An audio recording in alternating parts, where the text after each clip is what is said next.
অরুণিমা সিনহার জীবন যেন এক অসম্ভব স্বপ্নের গল্প। ২০১১ সালে ট্রেনে যাত্রার সময় দুষ্কৃতীরা তাকে চলন্ত ট্রেন থেকে ফেলে দেয়। রেল লাইনের ধারে রক্তাক্ত অবস্থায় পড়েছিলেন তিনি, চারপাশে অন্ধকার আর অসহায়তা। সেই দুর্ঘটনায় তার একটি পা কেটে ফেলতে হয়। হাসপাতালের সাদা দেয়ালের দিকে তাকিয়ে তিনি বুঝেছিলেন জীবন আর আগের মতো থাকবে না। কিন্তু ভেঙে পড়ার বদলে তিনি এক অবিশ্বাস্য সিদ্ধান্ত নিলেন। বললেন, আমি প্রমাণ করব আমি হারিনি। কৃত্রিম পা নিয়ে শুরু হলো কঠোর পরিশ্রম। প্রতিটি পদক্ষেপ ছিল যন্ত্রণায় ভরা, তবু চোখে ছিল এক অদাম্য আগুন। অনেকেই সন্দেহ করেছিল, অনেকেই নিরুৎসাহিত করেছিল।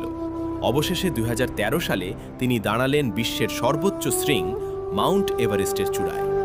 বরফে ঢাকা সেই উচ্চতায় দাঁড়িয়ে তার চোখে জল ছিল, দুঃখের নয়। অরুণিমার গল্প আমাদের শেখায় শরীরের সীমাবদ্ধতা নয়, মনের শক্তি মানুষকে সত্যিকারের